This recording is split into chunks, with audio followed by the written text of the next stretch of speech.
Present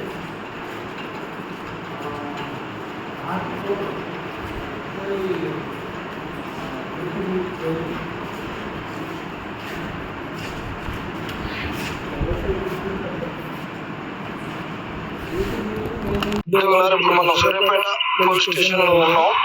మొదలుగా చెప్తున్నాం, ఈ మనం ముట్టడిలు అనే ముట్టడిలు అంటే ఈ ప్రభుత్వం చాలా భయంకరంగా కేసులు పెడుతుంది. ఎస్ఐపిసి ప్రిపేర్ అయ్యే అభ్యర్థులకు ఇంకా చాలా దారుణం అనేటటువంటి చెప్పిన పిటి కేసులు ఉన్న గతంలో ఉద్యోగాలు ఏలేదని చెప్పిన అట్టనే ఇది పెట్టిండు.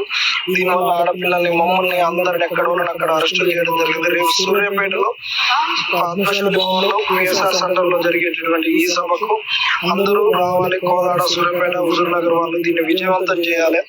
మనకు ఈ ముట్టడిలు గిట్టడిలు అంటే కేసులు పెడితే ఇబ్బంది అవుతుంది. మనం చాలా శాంతియుతంగా మంచిగా అందరికీ రాజ్యాంగబద్ధంగా ఆమోదమైన పద్ధతిలో చేస్తూ వీళ్ళ స్థానిక సంస్థలలో కాంగ్రెస్ బుద్ధి చెప్తే ఓటర్లు మన ఎమ్మెల్యేలలో ఎట్లా చేసిన ఆ విధంగా చేసుకుని పార్టీని మనకు నోటిఫికేషన్ ఇస్తుంది.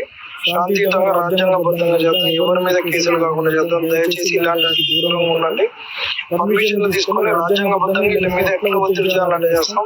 అందరూ రేపు సభకు సూర్యాపేట జిల్లా నుండి వచ్చి నిరుద్యోగులందరూ దీన్ని విజయవంతం చేయాలి.